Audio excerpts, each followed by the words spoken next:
Hey everyone, it's Diane here. Today we're in my little greenhouse and it is like scorching hot in here. We're in the upper 90s and we are experiencing some really terrible heat. How about you guys? We are going to be in the 100-degree area for the next 3 days. And I don't know, I'm hoping it cools down. It looks like maybe next week we'll get cooled down, but man, is it really, really hot. I'm not a hot fan since I work on it every day.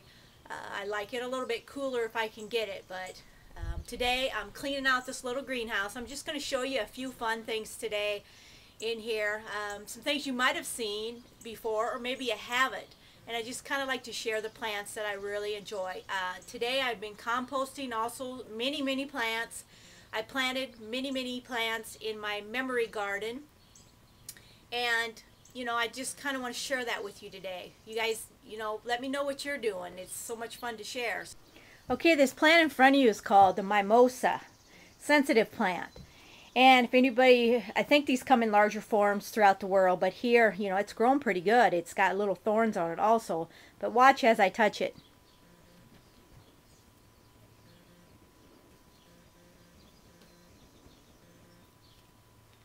See how it all folds up?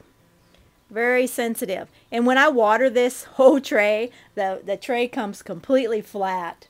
Look at the flower on this one. It's very pretty. But as you can see, they're all folding up right there. Give you a good, better view. You just touch them. And this I got, they had some kids coming into the greenhouse and I kind of showed them that. They thought that was pretty cool. And it is. It is pretty neat. I don't know how long it takes it to come back. You know, I've never really paid much attention or actually watched it, how long it takes. But one of these days I will. Here's my little pineapples, the ones I started from seed. That big one right back there, he's pretty nice, but they're doing really well. They kind of seem to like it out here. So we'll see. You know, I'm going to try to keep them as long as I can. You know, and just see what happens. Probably make a really good houseplant. Have you guys seen the Griffin Begonia? This is a fantastic foliage plant, but they also get button-like cream-colored flowers, which these haven't flowered yet, but these also make a good house plant. So what I don't move is going to go in my back patio because I can't see throwing these out. Because look at the pattern on them, very pretty. It's got some veining, some reddish veining. The undersides are red. And they got speckled leaves, so it's just a beautiful, beautiful begonia. I know a lot of you have probably seen this plant, Kalanchoe.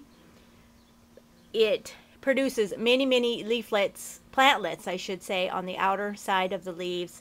These all produce another big plant just like this one, and they are so easy to grow. I can winter these indoors pretty well. All these I can keep and start as little starter plants, but normally you have way too many. So they call it mother of a thousands is because you can see why. They just produce.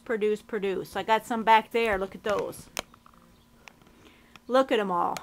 And a lot of times they'll drop off, fall into pots, and pretty soon I have more plants growing in pots, especially where I don't want them. But they can always be dug out and transplanted. Remember that rosemary I started indoors? Check it out.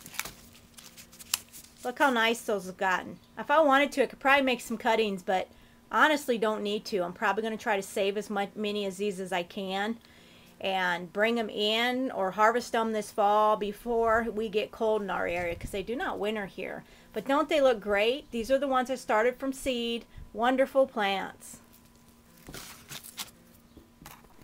Fun with the elephant ears. Look at that. Look at my hand and look at the leaves. Very big, aren't they? I actually am doing a little experiment. I put those in my pond. They're just submerged in the water in a gallon pot, and I didn't know if they'd work in the pond. So right now they seem to be doing okay, but the lower leaves have died. But they're in here in pots, and they do pretty good in this little greenhouse. They're doing really well. If I don't do anything with these, what I will do with these is save the bulbs, bring them in the fall, and put them in a cool place, but not too cold, and then try to grow them again next year. Have you guys seen the ornamental oregano? This is called Kent's Beauty Oregano Ornamental Oregano. And it actually doesn't look like much until they start to flower. And they look really good in arrangements and pots. And they have done really well here. But they're very different. They actually smell good. They smell like an oregano. But to my knowledge, they're not edible. So if they are, you'll have to let me know. But as far as I know, they're just ornamental. The other day I potted up some herbs. Lots of herbs in like 2 to 3 gallon pots. These are going to be ones I'm going to be harvesting. I'm going to keep them in the greenhouse or put them outside most of the summer, and hopefully I'll be able to use them. Sometimes it doesn't always get done, but hopefully I'll be able to harvest them later.